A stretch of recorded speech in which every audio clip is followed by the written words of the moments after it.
नमस्कार मित्र, विवेकमध्ये सर्वांचं स्वागत आहे.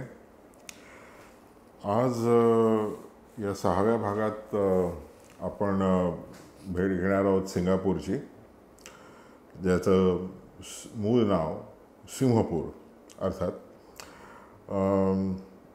हे केव्हा ठेवलं गेलं वगैरे आपण पुढे बघूच, पण त्याचं तरी म्हणजे आपण संस्कृत त्याचा मूळ शोध घेण्याचा प्रयत्न केला म्हणून आपण म्हटलं सिंहपूर. तिथे त्याचा उच्चार सिंगापुरा असा केला जातो स्थानिक भाषेत, मलय भाषेत, आणि त्यावर अर्थात दक्षिण भारतीय उच्चारांचा प्रभाव आहे. आणि त्याच्यानंतर अर्थात ब्रिटिशांनी सिंगापूर त्यांच्या पद्धतीने केलं. या संपूर्ण म्हणजे सिंगापूर बेटावरच नव्हे तर इवन आसपासच्या प्रदेशात सुद्धा परिसरात कुठेही सिंह प्रजातीचं अस्तित्व नसताना त्याला सिंहपूर हे नाव का दिलं गेलं, त्याच्यामध्ये एकच कारण की जी काही भारतीय हिंदू संस्कृतीची इतर ठिकाणी जी पसरलेली राज्य होती त्याच्यामध्ये एक ज्याला आपण कॉमन ट्रेंड असं म्हणतो, एक समान धागा त्यांचा जो नावं देण्याचा होता, ती प्रतीकं सर्व अर्थातच भारतीय हिंदू होती. आणि त्यामुळे सिंह हे राजाचं किंवा समर्थ बलशाली राज्याचं निदर्शक म्हणून ते सिंहपूर असं. इंडोनेशियाच्या सुमात्रा बेटावर जे 6व्या शतकापासून नंतर पुढे भरभराटीला लागलेलं श्रीविजय राज्य होतं ते 12व्या शतकापासून उतरणीला लागलं आणि त्याचे भाग पडत गेले, त्याचं वलय संपत गेलं. तेव्हा त्यांच्या घराण्यापैकी एक युवक संग नीलोत्तम या नावाचा तो या सिंगापूर बेटावर दाखल झाला आणि त्याने त्याचं नाव सिंहपूर ठेवलं आणि तिथे आपलं राज्य स्थापन केलं. राज्याभिषेकानंतर त्याने स्वतःचं नाव श्री त्रिभुवन असं ठेवलं, म्हणजे त्या नावाने त्याचा राज्याभिषेक झाला. आणि या संग नीलोत्तमाचा पुतळा आजही सिंगापूरच्या मध्यवर्ती भागात उभा आहे, तो सर्वांना पाहायला मिळतो. पुढे हे या त्रिभुवनाचे वंशज ते राज्य सांभाळू शकले नाहीत आणि असाच एक धाडसीच म्हणूया आपण, परमेश्वर नावाचा दुसरा एक माणूस तिकडे दाखल झाला, महत्त्वाकांक्षी. तोही राजघराण्यापैकी असू शकतो पण त्याचं निश्चित आपण ठाव ठिकाणं सांगू शकत नाही. तो तिथे दाखल झाला, त्याने ते राज्य बळकावलं आणि त्याने आणि त्याच्या वंशजांनी ते पुढे चालू ठेवलं.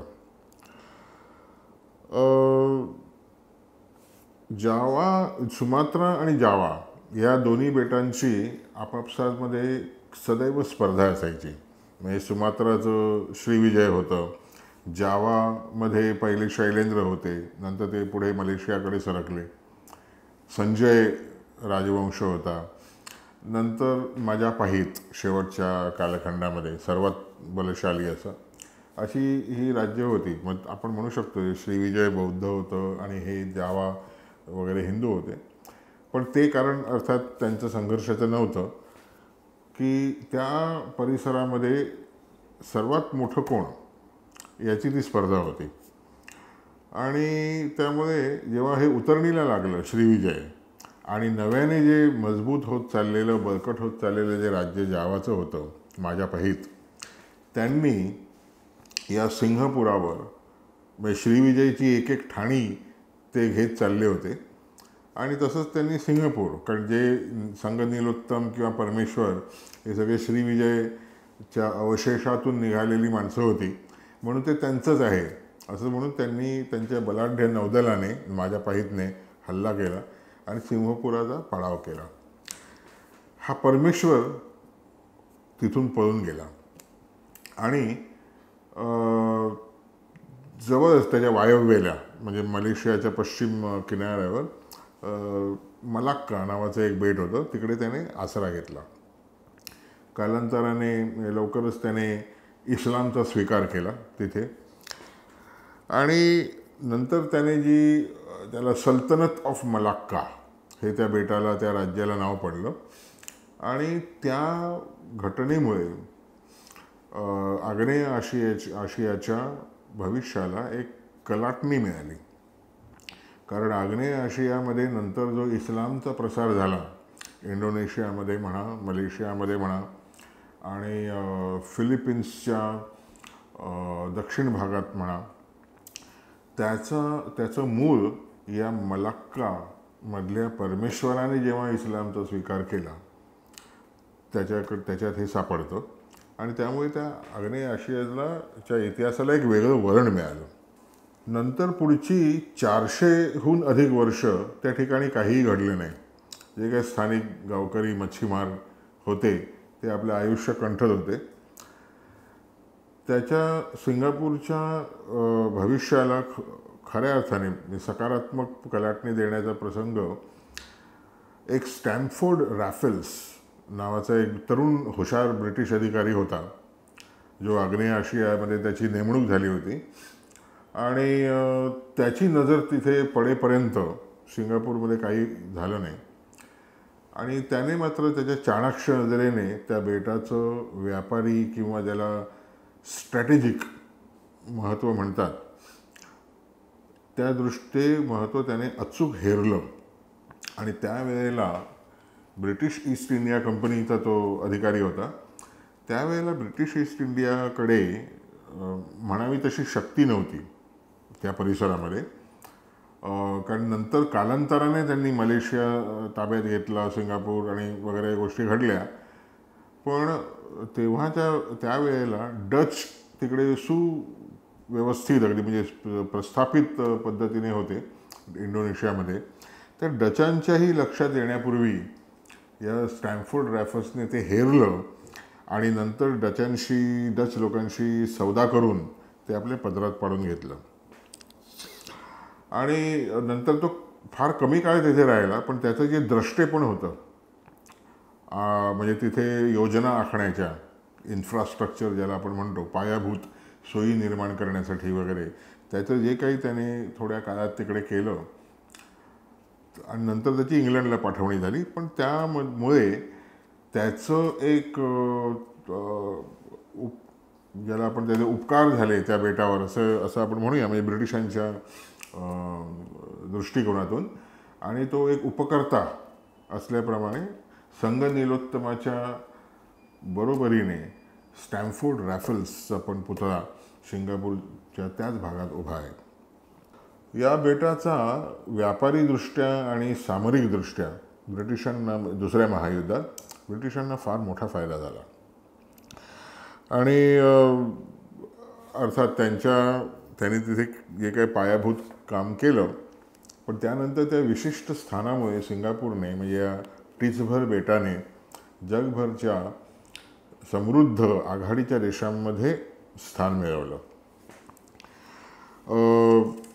उदाहरणं द्यायची झाली तर जसं त्यांचा चांगी एअरपोर्ट जो आहे तो 2013पासून अव्याहतपणे, जे एक आपले रँकिंग ज्याला म्हणतात, प्रतवारी लावली जाते दर्जानुसार, तर त्याच्यामध्ये 2013पासून सिंगापूरचा चांगी विमानतळ हा जगामध्ये पहिला आहे. त्याला कोणीही त्या स्थानापासून हलवू शकलेलं नाही. सिंगापूर एअरलाइन्स ही जगातल्या पहिल्या 5पैकी एक आहे. सिंगापूर बंदर, म्हणजे ज्याचा मूळ उपयोग आणि महत्त्व होतं, त्या सिंगापूर बंदर हे जगातलं दुसऱ्या क्रमांकाचं बंदर आहे. विचार करण्यासारखी गोष्ट आहे. सिंगापूरचं मुळात अस्तित्व किती, टिचभर, पण त्यांचं बंदर हे जगातल्या व्यापाराचं उलाढाली करण्यामध्ये, त्या प्रमाणामध्ये दुसऱ्या क्रमांकावर आहे. ही त्यांची केवढी तरी मोठं यश आहे त्यांचं. त्यांचं लष्कर हे संपूर्ण आग्नेय आशियामध्ये, म्हणजे त्यांच्या 100 पट आकाराने मोठ्या असलेल्या देशांच्याही पेक्षा सिंगापूरचं लष्कर सर्वात अत्याधुनिक आहे, अद्ययावत आहे. हे सर्व करायला फार वेगळ्या प्रकारची दूरदृष्टी लागते. ते राज्यकर्त्यांमध्ये तशी असावी लागते, धोरणकर्त्यांमध्ये. ती त्यांना सुदैवाने लाभली आणि त्यामुळे ते हे स्थान प्राप्त करू शकले.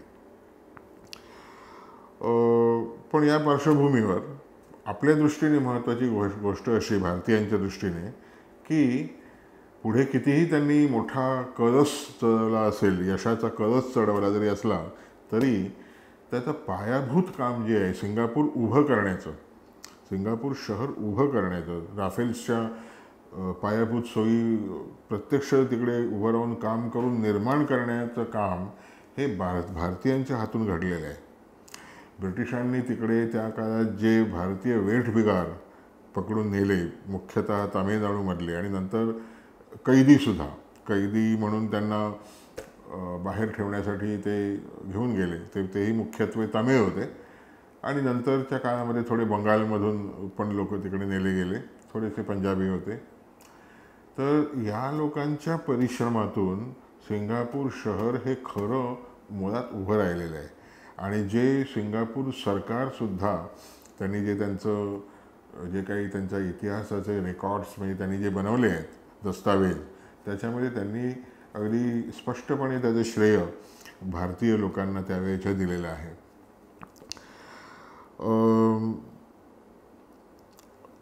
हे सिंगापूर बेट मलेशियापासून 5 किलोमीटर रुंद असलेल्या जोहोर नावाच्या खाडीने विभागलं गेलं आहे. म्हणजे फक्त एक 5 किलोमीटरचं अंतर आहे दोघांमध्ये. पण तो सांस्कृतिकदृष्ट्या मुळात तो म्हणजे मलयच भाग होता. पण नंतरच्या काळात म्हणजे जे व्यापारी महत्त्व त्याचं जसं हळूहळू वाढायला लागलं तसं चीनी वंशीयांची वस्ती तिकडे बऱ्याच प्रमाणात वाढायला लागली. चीनी हे जगातले अव्वल दर्जाचे व्यापारी लोक आहेत. आणि चीनी जो इतिहास आहे जो आपण नंतर अर्थात त्याचं अधिक थोडं बघणार आहोत जास्त तपशील. चीनी इतिहासामध्ये राजकीय कारणामुळे आणि किंवा अनेक प्रकारच्या दडपशाहीमुळे त्यांच्या जनतेचं वेळोवेळी, चीनी जनतेचं वेळोवेळी वेगवेगळ्या टप्प्यांवर घाऊक स्थलांतर झालेलं आहे. आणि ते जास्तीत जास्त ते या आग्नेय आशियामध्ये झालेलं आहे. आणि आग्नेय आशियामध्येही सर्वाधिक जर झालं असेल अगदी पहिल्यापासून तर ते या बेटावर, सिंगापूर बेटावर झालं. आणि म्हणून या बेटाची बहुसंख्या ही चीनी वंशीय आहे. पण आधुनिक सिंगापूरच्या जेव्हा राज्य स्थापन झालं तेव्हा अर्थात त्यांनी फक्त चीनी भाषेला, मॅन्डरिन भाषेला नाही तर जी मूळची भाषा मलय सिंगापूरची तिलाही त्यांनी तोच दर्जा दिलेला आहे. आणि जे आत्ता आपण पाहिलं की तमिळ लोकांनी जे ते उभं केलं शहर मुळात सुरुवातीचं, त्यांच्या त्या अस्तित्वाला मान देऊन तमिळ भाषेलासुद्धा बरोबरीचा दर्जा सिंगापूरमध्ये दिलेला आहे. म्हणजे तिथे तुम्ही आपल्यापैकी अनेक पर्यटक जाऊन येतात सिंगापूरला, त्यांना कल्पना असणार की तिथली मेट्रो सेवा आहे तिथे जिथे ज्या उद्घोषणा होतात ते मॅन्डरिन, मलय, तमिळ आणि इंग्लिश या भाषांतून होतात. आता हा जो सांस्कृतिक फरक आपण जो पाहिला, मलेशिया 5 किलोमीटरपासून खाली असलेले या बेटावर चीनी वंशीय संख्येने वाढले. आणि त्याचाच कदाचित विचार करून ब्रिटिशांनी, कारण मलेशियासुद्धा ब्रिटिशांच्या ताब्यात होता, मलेशियाला आणि सिंगापूरला अनुक्रमे 1958 आणि 1959 असं त्यांनी स्वतंत्ररित्या स्वातंत्र्य जाहीर केलं. कारण मलेशियाचं एकूण सांस्कृतिक जडणघडण वेगळी होती आणि सिंगापूरची वेगळी झाली होती. पण तेव्हाचे ते सिंगापूरचे तरुण नेते होते ली क्वान यू, ते पुढे फारच नामवंत झाले. म्हणजे त्यांचं नाव एका जी मोठी प्रभाव आहे नेत्यांची, म्हणजे प्रभावी नेत्यांची जी नावं घेतली जातात जगभर त्यांच्यामध्ये त्यांचं नाव आहे. आणि त्यांचं जेव्हा देहावसान झालं 2015ला तेव्हा पंतप्रधान मोदी खास त्यासाठी त्यांना तिकडे श्रद्धांजली देण्यासाठी गेले होते. इतकं त्यांचं महत्त्व होतं. तर तेव्हा ते तरुण नेते होते, त्यांना हे सुरुवातीला योग्य वाटलं नाही. त्यांचं शिक्षण इंग्लंडमध्ये वगैरे झालं होतं, ते प्रागतिक विचारांचे होते. आणि ते त्यांना योग्य वाटल्याने म्हटलं या टिझबरे बेटाचं आपण करणार काय, हा वेगळा देश, आपण मलेशियासोबतच राहिलं पाहिजे आणि मग एकत्रच आपली प्रगती चांगली होऊ शकते असं त्यांना वाटलं. आणि त्यांनी गळ घातली मलेशियन राज्यकर्त्यांना आणि आपलं सामिलीकरण करून घेतलं सिंगापूरचं मलेशियामध्ये 1963ला. पण ती त्यांची एक ऐतिहासिक घोडचूक ठरली. ती अशी की त्यांनी एक जसं आपल्याकडे पण आपण सरसकट विचार करतो की आपण शेजारी आहोत किंवा आपण उदाहरणार्थ काही लोकांचं अजूनही म्हणणं असतं की भारत पाकिस्तान यांनी युती केली पाहिजे आणि वगैरे वगैरे, आणि मग ते एकत्रितपणे आपण हातात हात घालून चाललं पाहिजे पुढे, असं जे एक म्हणणं मानणारे काही जण अजूनही असतात आपल्याकडे, अमन की आशा म्हणणारे. तर त्याच धर्तीवर कदाचित ली क्वान यूनी विचार केला होता. पण ते खोटं कसं ठरलं, म्हणजे ते दुर्दैवाने खोटं कसं ठरलं, कारण त्यांनी तो फॅक्टर, तो घटक लक्षात घेतला नव्हता की मलेशिया हा इस्लामी होता आणि अधिक इस्लामीकरणाकडे झुकत चालला होता. पुढे यथावकाश त्यांनी स्वतःला इस्लामी राष्ट्र पण घोषित केलं, जे आपण मलेशियाच्या भागामध्ये पाहिलं. आणि त्यामुळे सिंगापूर, प्रागतिक विचारांचा सिंगापूर हा इस्लामी विचारसरणीच्या मलेशियामध्ये फिट होणं शक्यच नव्हतं. ते त्यांना नंतर कळून आलं आणि त्यांनी काही करण्याच्या अगोदरच ते मलेशियन राज्यकर्त्यांना कळून आलं आणि त्यांनी 1965मध्ये संसदेत सर्वानुमते म्हणजे एकमताने ठराव पास केला आणि सिंगापूरची हकालपट्टी केली. म्हणजे कोणाला वाटेल की हे वाईट घडलं, पण ते सिंगापूरच्या दृष्टीने ज्याला आपण इष्टापत्ती म्हणतो, इष्टापत्ती ठरली. कारण त्यानंतर वेगळं झाल्यानंतर ली क्वान यूच्या नेतृत्वाखाली सिंगापूरने मागे वळून कधी पाहिलंच नाही. तो सदैव म्हणजे त्याची घोडदौड राहिली आणि तो अतिशय वेगाने पुढे निघून गेला. मलेशिया मात्र एक एक पाऊल मागे जात राहिला. त्याचं इस्लामीकरणाचं त्याचं कट्टरता त्याची वाढत गेली आणि त्याचं एका अर्थाने अधोगती झाली. आणि भारतीयांच्या दृष्टीने सिंगापूरचं नजीकच्या इतिहासातलं महत्त्व असं की अगदी सुप्रसिद्ध घटना तिकडे घडली, जी आपण स्वातंत्र्य युद्ध भारताचं लढत होतो तेव्हा सशस्त्र लढा ब्रिटिशांविरुद्ध उभा करण्यासाठी एक इंडियन नॅशनल आर्मी म्हणून, किंवा जिला आपण आझाद हिंद फौज असं नाव दिलं होतं, त्याची स्थापना सिंगापूरमध्ये झाली होती. आणि नंतर नेताजी सुभाषचंद्र बोस यांच्या नेतृत्वाखाली 1943 साली या सिंगापूरमध्येच चलो दिल्लीचा नारा, म्हणजे चलो दिल्लीची घोषणा देऊन ब्रिटिशांविरुद्ध सशस्त्र लढ्याची घोषणा केली गेली. हे आपल्या दृष्टीने एक महत्त्वाची घटना. यानंतर अर्थात नंतर जे सगळं जे काही लढाया झाल्या, 1944मध्ये जी कोहिमाची लढाई झाली नागालँडमध्ये, ज्यामध्ये अमेरिकन विमानांनी पण ब्रिटिशांना मदत करून बॉम्बफेक केली जपानी आणि आझाद हिंद फौजेच्या संयुक्त सैन्यावर, आणि त्यात त्यांचा पाडाव झाला.